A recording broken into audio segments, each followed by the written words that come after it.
timing nito.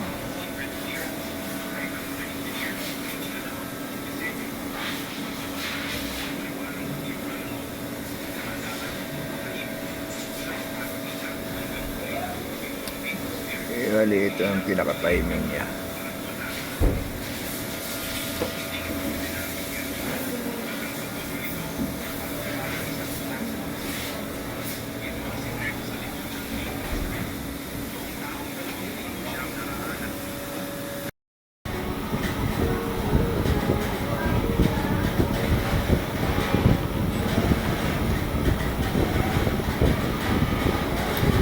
Ito yung 5 thread na tinatawag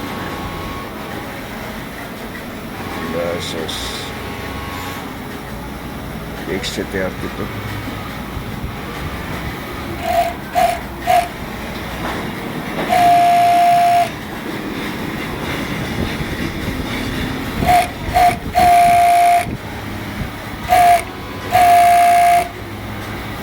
Tapos lang ito overhauling, break in.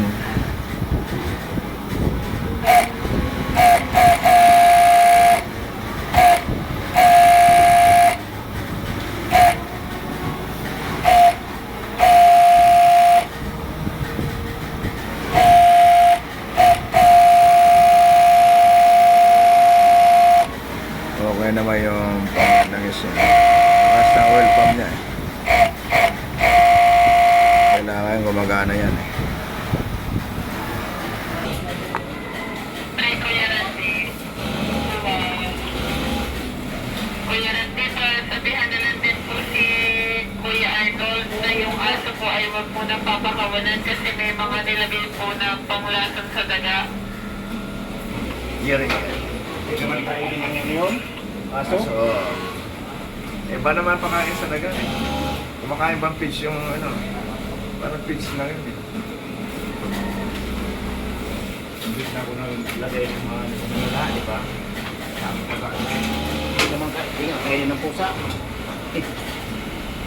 Kasi daga, ang daga talaga. Ang dami ka daw bukid sa Hindi sila naglilinis ko. Kaya ang problema dyan, pag binahaya na lang sila. ano naman talaga namin. Dapat yun may... Isang rin bukid talaga. May dito daw, Oh, may nakita ko yan. Ayan, nakaraang linggo. Bubuin. Oo. Dahil sa pwesto ni Miss. Hindi kami kasi kumakain yan. May mga nag-vlog na yan eh. Yung inaano ko.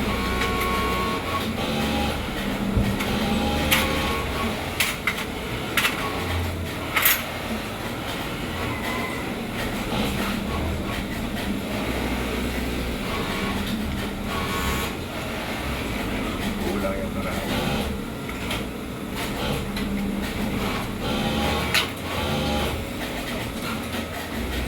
Dito naman ilagay, i-bupel sa tabingi. Kasi nga, cutting lang yun.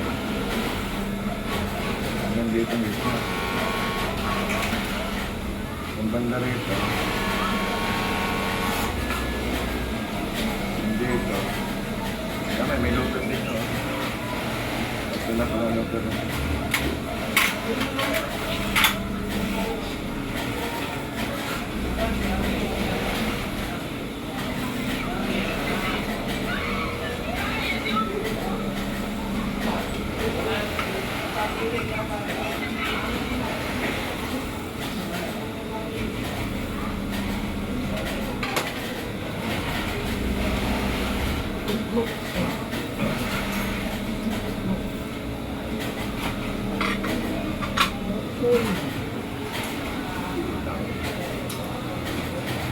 Tapos na yung isang puno Wala na sana kakalawin. Okay na ang tangko eh. Ano eh. Kahit nakapul, kaya na eh. Masisirain na naman. Parang ayaw ko na galawin yung ano. Gagawa na lang panibagong pa.